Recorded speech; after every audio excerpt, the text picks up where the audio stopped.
Hello everyone, welcome to my YouTube channel study tips. आज हम लोग JCERT क्लास 8 मैथ प्रश्नवाली 1.1 सॉल्व करने वाले हैं। तो वीडियो स्टार्ट करने से पहले आप सभी से एक छोटी सी रिक्वेस्ट है। अगर इस वीडियो के थ्रू आप सभी का हेल्प होता है तो चैनल को सब्सक्राइब जरूर करें और बेल आइकन को प्रेस करना ना भूलें। तो चलिए वीडियो को स्टार्ट करते हैं।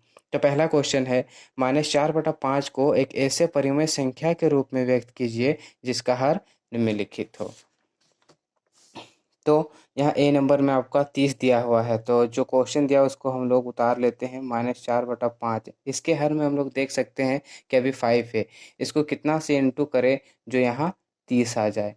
अगर 5 को हम लोग 6 से गुना कर देते हैं तो यहाँ 30 आ जाता है। उसी तरह जब हम लोग नीचे 6 से गुना करते हैं तो ऊपर में भी 6 से गुना करते थे। यहाँ आ जाएगा आपका -24। तो एक आंसर आ गया -24/30। जब कोई संख्या p/q के रूप में लिखा हुआ रहता है तो p आपका हंस कहलाता है और q हर। तो हर के जगह में हम लोग को चेंज करके 30 लाना था, जो हम लोग कर चुके हैं। नेक्स्ट क्वेश्चन की ओर तरफ बढ़ते हैं हम लोग। -45 लाना, जो आपका क्वेश्चन दिया है उसको हम लोग उतारते हैं। -4/5। अब इसको कितना से इंटू करें जो यहाँ -45 आ जाए। अगर 5 को हम लोग 9 से गुना करते हैं तो 45 आ जाता है, लेकिन हम लोगों को चाहिए -45। तो 5 को अगर -9 से गुना करते हैं तो -45 आ जाएगा। उसी तरह जब हम लोग नीचे -9 से गुना किए तो ऊपर भी -9 से गुना करना पड़ेगा। तो हम लोग देख सकते हैं कि माइनस और माइनस कट जाता है आपका, तो 9 को 4 से इंटू कर दीजिए तो 36 आ जाएगा। तो बी का भी आंसर आ चुका है आपका 36/-45। इसका हम लोग इस तरह से भी लिख सकते हैं -36/45। दूसरा नंबर के क्वेश्चन में हम लोग देखते हैं कि -36/60 को एक परिमेय संख्या के रूप में व्यक्त कीजिए जिसका हर 5 है। अभी हम लोग पढ़े कि जो संख्या p/q के रूप में लिखा हुआ रहता है तो p आपका हंस कहलाता है और q आपका हर कहलाता है। उसी तरह हम लोग यहाँ देख सकते हैं कि -36/60 एक संख्या दिया हुआ है। अब इसको सॉल्व करके हम लोगों को हर के जगह में 60 लाना है, 60 नहीं 5 लाना है। तो चलिए इसको काट देते हैं। सिंपली इसको काटने से ही आंसर आ जाएगा। तो हम लोग चाहे तो एक ही बार में इसको काट सकते हैं 6 का टेबल में, लेकिन 2 का टेबल से ही स्टार्ट करते हैं काटना। तो चलिए काटते हैं 2 से, या फिर तो 16।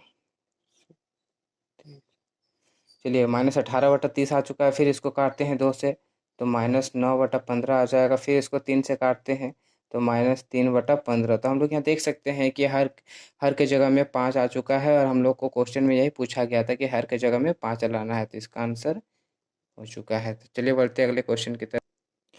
तो 3 नंबर का जो क्वेश्चन है, निम्नलिखित परिमेय संख्याओं को उनके मानक रूप में लिखिए। ये जो आपका दिया है ए नंबर में -8/6, इसका जो p/q के रूप में लिखा हुआ है तो ये एक परिमेय संख्या है, तो इसको हम लोगों को मानक रूप में लिखना है। तो चलिए लिखते हैं इसको। -8/6 को सिंपली अगर इसको हम लोग काट देते हैं तो -4/3। तो -8/6 का मानक रूप आपका आ गया है -4/3। ये हो गया इसका आंसर। दूसरा नंबर के क्वेश्चन की तरफ देखते हैं। तो -12/30 इसको भी मानक रूप में ही लिखना है। तो चलिए इसको काट देते हैं। -6/15। फिर ये कटेगा आपका 3 का टेबल में, इसको काट देते हैं। -2/5। तो यहाँ हम लोग देख सकते हैं कि -12/30 का आंसर आ चुका है -2/5, जो कि इसका मानक रूप है। सी नंबर के क्वेश्चन है आपको 16/-24। तो जब कोई भी आपका माइनस नीचे लिखा हुआ रहे तो उसको आप लोग ऊपर में इस तरह से लिख सकते हैं -16/24। अब इसको सिंपली इसको काट देते हैं हम लोग। जब काटेंगे तो 16 2 का टेबल में, फिर इसको काट देते हैं 2 का टेबल में 4/6। फिर इसको 2 का टेबल में ही काटते हैं -2/3। तो 16/-24 का आ चुका है आपका -2/3। ये हो गया इसका आंसर। डी नंबर का क्वेश्चन देख लेते हैं। -28 बटा -35। तो जब डिवाइड में आपका माइनस दोनों का सेम रह गया तो यहाँ पर इसको हम लोग काट सकते हैं इस तरह से। तो आ गया है आपका 28/35। तो अब कितना के टेबल में ये कटेगा, चलिए काटते हैं इसको। अगर हम इसको 7 का टेबल में काटते हैं, 7×5 = 35, तो ये आपका आ गया है 4/5। इसका हो गया आंसर। तो 4 नंबर का जो क्वेश्चन है आपका, निम्नलिखित में प्रत्येक युग्म में कौन सी संख्या बड़ी है? अब जो संख्या दिया है परिमेय संख्या p बाई क्यू के रूप में हो तो उसे हम लोग परिमेय संख्या कहते हैं। तो हम लोग देख सकते हैं कि सारा का सारा क्वेश्चन आपका परिमेय संख्या है जो p बाई क्यू के रूप में लिखा है। अगर हम लोगों से पूछ देता कि बताइए 5 और 6 में सबसे बड़ी संख्या कौन है, तो हम लोग आसानी से बता सकते थे कि 6 हम लोगों का बड़ी संख्या है, लेकिन यहाँ पर तो कुछ और ही दिखा हुआ है। तो चलिए इसको भी सॉल्व कर लेते हैं। 2/3 और 5/2 को बताना है कि सबसे बड़ी संख्या कौन सा है। तो जब ऐसा कोई संख्या आ जाए पी बाई क्यू के रूप में लिखा हुआ आ जाए तो इसको एलसीएम की तरफ से भी हम लोग निकाल सकते हैं और सिंपली एक तरीका है उससे भी हम लोग निकाल सकते हैं। चलिए वही लगाते हैं। तो 2/3 को अगर इसके हर से हम लोग गुना कर देते हैं जो कि 2 है तो ये बन सकता है। तो चलिए इसके हर से गुना कर देते हैं दोनों तरफ। तो यहाँ आ जाएगा 2 दूना 4 और 2 तिये 6। ये तो आ चुका है। दूसरा तरफ जो है आपका 5/2 को भी करते हैं। जब इसको गुना किए इसके हर से, उसी तरह इसको भी गुना करेंगे इसके हर से। तो चलिए इसके हर से गुना कर देते हैं। 3/3 तो आ गया आपका 15/6। अब हम लोग देख सकते हैं कि जब इसको सॉल्व किए तो इसका आ गया 4/6 और इसको सॉल्व करने से 15/6। तो दोनों का हर हर जो है आपका समान आ चुका है। तो जब हर समान आ जाता है तो हम लोग आसानी से बता सकते हैं कि बड़ा कौन सा है। तो हम लोग देख सकते हैं कि 4 और 15 में सबसे बड़ा हम लोगों को नज़र आ रहा है 15। तो जो कि ये बड़ा हो चुका है। अब ये जब 15 है ये तो कौन सी संख्या है? 5/2। तो हम लोग आसानी से बोल सकते हैं कि 2/3 और 5/2 में सबसे बड़ी संख्या है आपका 5/2।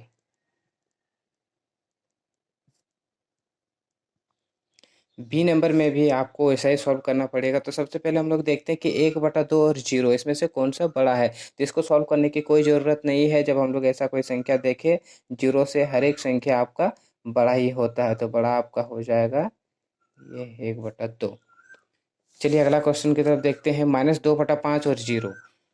तो अगर हम लोग संख्या रेखा पर जाए तो हम लोगों को पता है कि ये मध्य बिंदु होता है जो कि 0 होता है।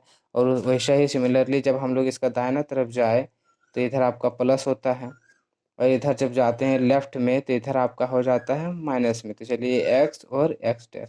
तो हम लोग यहाँ आसानी से देख सकते हैं कि आपका प्लस हमेशा बड़ा होता है माइनस से। तो यहाँ बोला है कि -2/5 और 0 में से बड़ा कौन सा है। तो हम लोग यहाँ देख सकते हैं कि माइनस हमेशा 0 और बाकी प्लस संख्या से आपका छोटा होता है। तो इसका आंसर हो जाएगा -2/5 और 0 में बड़ा हो जाएगा आपका 0।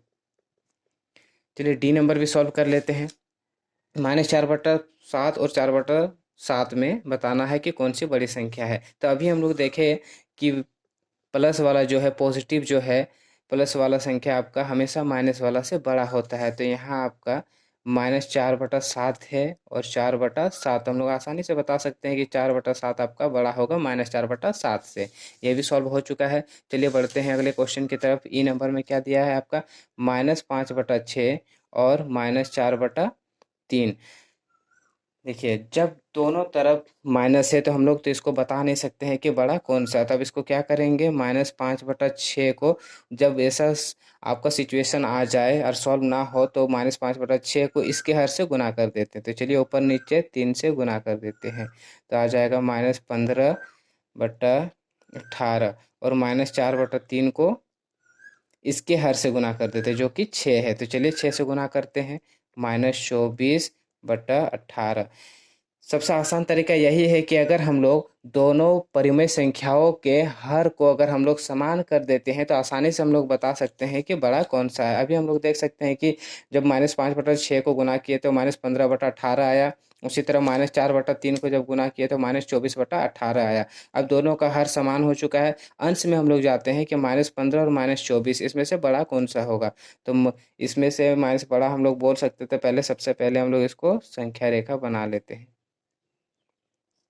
0 1 2 3 ये एक्स मान लेते हैं। ये एक्स डैश -1 -2 और -3 ये 1 2 और 3।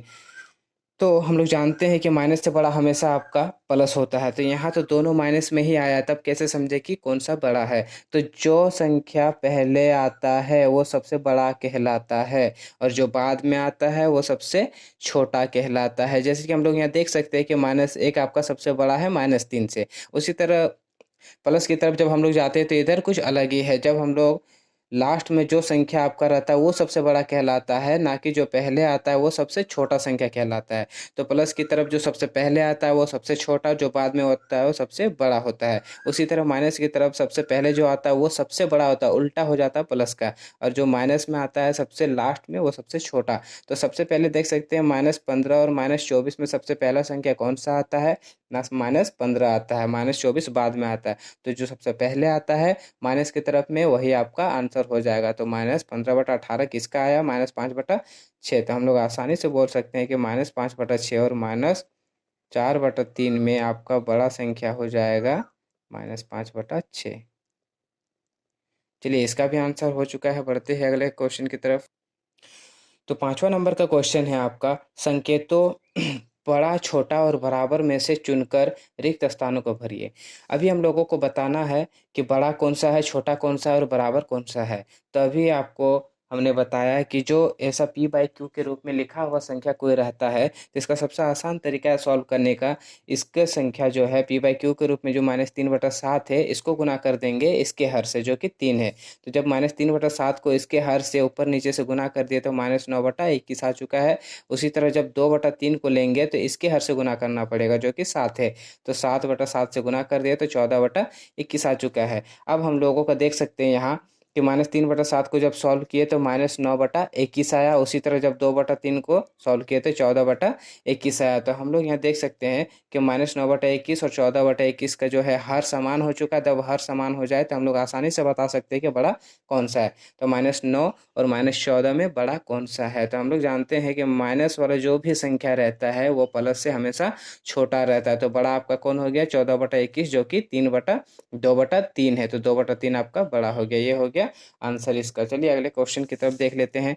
तो -2/3 और 5/-8 है। तो जब ऐसा कभी लिखा हुआ रहे, जब आपका माइनस नीचे आ जाए, हर की जगह में आ जाए, तो हर की जगह से उठा करके आप उसको अंश में भी लिख सकते हैं। तो -5/8 ये हो गया। अब हम लोग देख सकते हैं कि दोनों में माइनस है, तब तो बताना मुश्किल हो जाएगा कि कौन सा बड़ा है और कौन सा छोटा है। तो चलिए इसको भी गुना कर देते हैं इसके हर से। तो -2/3 को अगर हम लोग गुना करते हैं इसके हर से तो 8/8 तो आ जाएगा आपका -16/24। उसी तरह -5/8 को जब करते हैं, जब इसके बारी आ जाए तो इसको गुना करते हैं इसके हर से। इसको भी गुना कर लेते हैं। इसका हर में है 3, तो 3/3 इसका आ जाएगा आपका -15/24। अब हम लोग देख सकते हैं कि दोनों का हर जो है वो समान हो चुका है, तो आसानी से हम लोग बता सकते हैं कौन सा बड़ा है। अब नंबर लाइन में जब हम लोग जाएंगे, संख्या रेखा जिसको बोलते हैं, तो -15 आता है या फिर -16। तो हम लोग जानते हैं कि -15 पहले आता है, तो जो पहले आता है वो सबसे बड़ा संख्या आपका कहलाता है। तो -15/24 आपका बड़ा हो चुका है। तो ये कौन सा संख्या है, -5/8 है। तो -2/3 और -5/8 में जब पूछा जाए कि बड़ा कौन सा है, तो हम लोग आसानी से बता सकते हैं -5/8 आपका बड़ा हो जाएगा। चलिए बढ़ते हैं अगले क्वेश्चन में। तो यहाँ हम लोग देख सकते हैं कि 0 और -5/6 है। तो हम लोगों को पता है कि प्लस से हमेशा माइनस वाला छोटा होता है। तो यहाँ 0 आपका प्लस में नज़र आ रहा है जो कि -5/6 से बड़ा है। तो इसका आंसर हो जाएगा आपका 0 से -5/6, ये हो जाएगा 0 बड़ा। उसी तरह आगे भी देख लेते हैं हम लोग। -2/-3 और इधर है 0। तो जब p/q के रूप में लिखा हुआ रहे और दोनों का जो है साइन सेम रहे, तो इसको हम लोग माइनस और माइनस काट सकते हैं।